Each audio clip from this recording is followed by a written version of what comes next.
आने वाले समय में जो आम पब्लिक है, आम नागरिक है देश का, चाहे वो मजदूर हो, सर्विस वाला हो, व्यापार वाला हो, खेती बाड़ी वाला किसान हो, रात को दिन में किसी समय भी अपने घर पर खेत में काम करे आते जाते, उसको किसी तरह का भी कोई स्नेह नहीं होना चाहिए। इससे देश की बहुत बड़ी बहादुरी है। पहले कर देना चाहिए था, लेकिन अभी चलो देश है, देश के दूसरे देश के साथ में लड़ाई करना बहुत नामुमकिन है। लड़ाई नहीं होनी चाहिए, लेकिन जिन आदमियों ने उग्रवादियों को पनाह दे रहे हैं उनको तो जड़ से ही खत्म कर देना चाहिए, ताकि देश में आगे शांति काल में हर आदमी जीवन व्यतीत कर सके। देखो, ये जो है भारत की सेना के ऑपरेशन के बारे में सबसे अच्छी तस्वीर तो आपने देखी ही होगी। दो हमारे महिलाएं सेना के अधिकारी ने इस पूरे ऑपरेशन के बारे में देश को ही नहीं दुनिया को बताया, और देश की ताकत हमारी आधी आबादी कहाँ तक पहुंच गई है इसका भी प्रदर्शन देखा गया। और उन्होंने ये कहा कि हमने किसी भी उनके सैन्य ठिकानों पर, उनके सिविलियन पर, नागरिकों पर कोई हमला नहीं किया।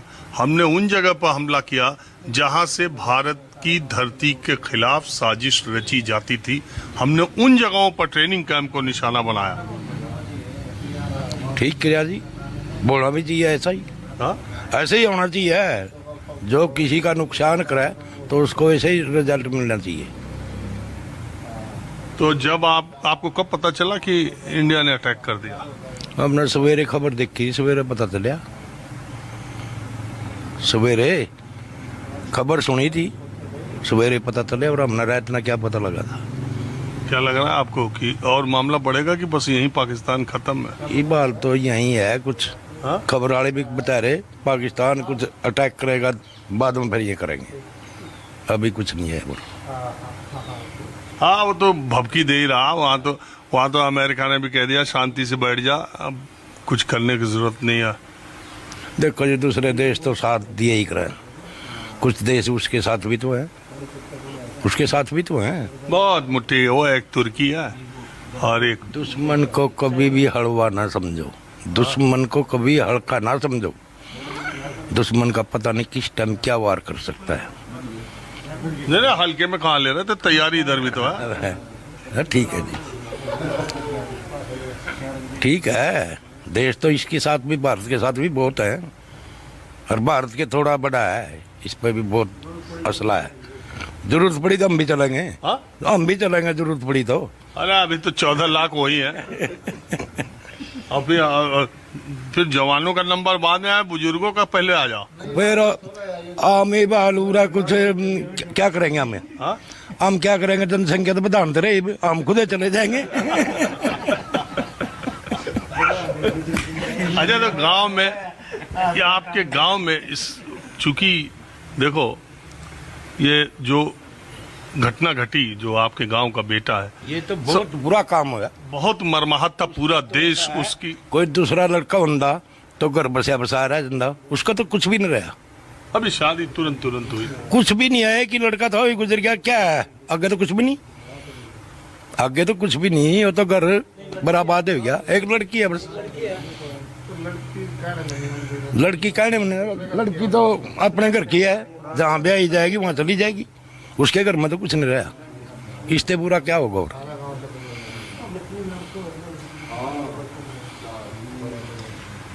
एक बात आप बताइए। आया, चलो कोई नहीं, आइए। अरे बाबा यार, आइए। गुरु जी बैठ जाओ। होगा देख रहा, पाकिस्तान को 9 जगह ठोक दिया हिंदुस्तान ने।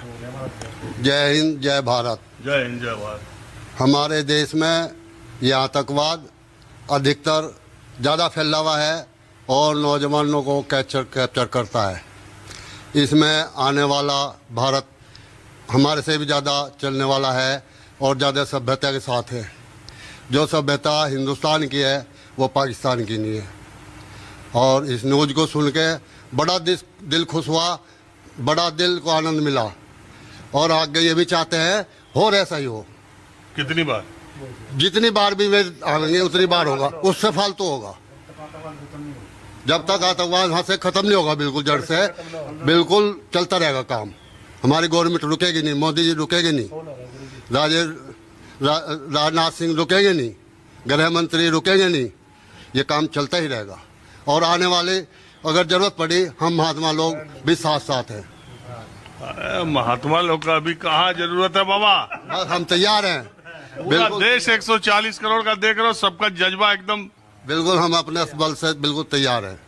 हमारे खाड़े द्वारे हर तरह से तैयार बैठे हैं। हमारे पास फोन भी आते हैं और हम बिल्कुल हर तरह से तैयार हैं। जनसंख्या में और जनता में भी तैयार है और उनके लिए भी तैयार है। अच्छा देखिए, एक बात ये कही गई कि भारत सरकार की भी तरफ से कही गई, जो आज बड़ी बात देखने को मिली, सोफिया कुरैशी कर्नल आज जब आई महिला, और जो धर्म के नाम पर वहाँ पहलगाम में पूछ करके इस बिटिया हिमांशी या और भी जो उन्होंने कहा ना, धर्म पूछ करके मारा और कहा कि सीधे सीधे धर्म को इस्तेमाल किया कि कहीं भारत में भी सांप्रदायिक सद्भाव जो है वो बिगड़ जाए, हिंदू मुस्लिम हो जाए, कश्मीर के प्रति लोगों का रुझान कम हो जाए। ये सब कुछ भी नहीं हुआ। होने का नहीं, ऐसा नहीं होने का, कुछ नहीं हुआ, नहीं होने का, आगे होने का भी नहीं ऐसा। और पूरा देश का हिंदू और मुसलमान एकजुट होके, सरकार ने भी अपनी तरफ से और जनता ने भी अपनी तरफ से एकजुट होकर के इतने दिनों तक इंतजार किया, और 14 दिन के बाद जब आज हमला हुआ तो अब सबूत मांगने की जरूरत नहीं, सबूत पाकिस्तानी चिल्ला चिल्ला के दे रहा, हमें मार दिया, हमें मार दिया, हमें मार दिया। तो अब आपको ये लगता है कि इसी एकजुटता के साथ देश ने जो एकजुटता अभी दिखाई है, इसी के साथ अभी और इलाज बाकी है पाकिस्तान का? अभी तो जारी रहना चाहिए जी, जब तक समूल नाश न हो आतंकवाद का, जब तक ऐसे चलना चाहिए, यही वजह है। नहीं हम तो क्या करेंगे जाकर, हम तो क्या करेंगे, सेना ही बहुत है, 104 भारतीय। मैं आपके गांव देखिए इसलिए आया कि मैं वो जो हिमांशी नरवाल का सिंदूर और सुहाग उसका जो इतने कम दिनों में, मुझे लगता है कि देश में या कोई भी आदमी जिसके अंदर मानवीय संवेदनाएं होंगी, उसका चेहरा, उसकी चित्कार सुन के उसका कलेजा फट गया था, और उसको लग रहा था कि किसने भी ये किया है उसको ऐसी सजा मिलनी चाहिए कि उसके 7 पुश्तों को याद रहे। तो मुझे ऐसा लगता है कि अभी तो ले लिया गया है और अभी कुछ और बाकी है। अभी तो शुरुआत है जी, अभी तो और चलेगा। इसमें तो जो आप ही सही था नहीं, जो बच के चलेगा, इस चीज का हमें बड़ा दुख हुआ है जी। आप ही सही तो बच के चलेगा वहां से, पता नहीं कैसे बच गया वो। कश्मीर में जो ये हमला किया भारत ने आतंकवादियों पर, उसमें आप ही सही बच के चला गया। वो पता नहीं कैसे बच गया, उसका परिवार तो खत्म हो गया। वो मसूद अजहर, हाँ जी, वो पता नहीं कैसे बच गया, उसको तो जिंदा उठा के लाना चाहिए भारत ने यहाँ। जैसे अमेरिका मार के ले गया था नहीं, हिंदुस्तान ने उसको जिंदा उठा के लाना चाहिए यहाँ, तब थोड़ा मन को शांति मिलेगी। गोली मारा, चौराहे पे खड़े करके उसमें तो जिंदे में तेल छिड़कर आग लगा दी जाए उसके।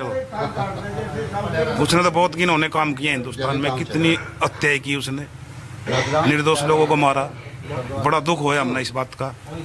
हमारे गांव का भी नरवाल था, हमें उसका बड़ा अफसोस है उसके बारे में। आपके गांव में फौज में वैसे कितने लोग हैं? काफी लोग हैं जी हमारे गांव में, तो नौजवान ज्यादा, काफी नौजवान तो काफी हुई हमारे गांव के, ज्यादा है, 20-25 के करीब होंगे हमारे गांव के फौज में। और एक नेवी में हमारे गांव का पहला भी था, वो भी शहीद हो गया था। नेवी में पहले भी था हमारे गांव का, वो भी नेवी में शहीद हो गया था। दूसरा नेवी में ये भी था, ये भी शहीद हो गया। 2 थे हमारे गाँव में नेवी के, बाकी फौज में है, CRP में भी हैं, BSF में भी हैं और ITB में भी हैं, काफी हैं। अच्छा, हम ये जानना चाह रहे थे थोड़ा कि जब गांव में लोगों को पता चला